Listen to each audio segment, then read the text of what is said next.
like the technology for us to connect online. I think one is free thinking or creative thinking, which is at a higher end of innovation, but at the normal end of, on a regular basis, you're problem solving.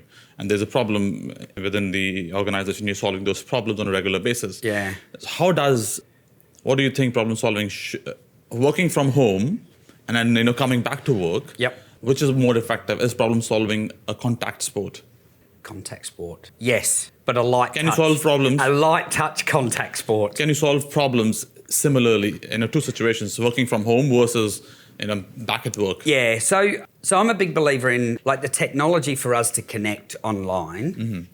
Everybody's used to Zoom, Teams and everything else, right? But products like Skype were created in the 90s, 20 odd years ago. But it took a pandemic to get us going, this actually works. Yeah. And the technology had to get better, right? We were forced into that. There is no substitute for sitting across from someone, right, and riffing on trying to sort something out, because there's a whole bunch of triggers between two humans that you don't get in a two-dimensional world online, okay?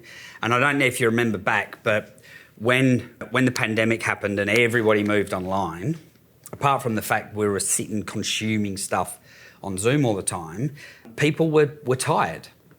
And I did some research into it, and what I found is that our brains are used to creating patterns, right? We build neural pathways to do a whole bunch of stuff. When you're sitting in front of someone, there's a depth of perception to you. Yeah. So I can see lots of different things that are going on, and your mind gets used to that. But then you go online and it's two-dimensional. And so your mind is trying to work out and go, I'm used to seeing Dev in 3 dimensions and can see depth and perception and everything else. And now I just see him on a screen. And so our brains were kind of trying to wire what we'd done previously.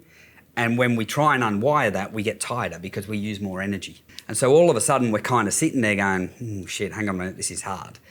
And I think that approach is we have to sit there and go, I can do some individual thinking by myself, but when we're trying to bounce it around to make the problem better, there is nothing apart from sitting across from someone. But what we should be doing is teaching people about different thinking styles and how it happens and how the mind works, and then, basically treating them like grown-ups and going, you need to work this out yourself.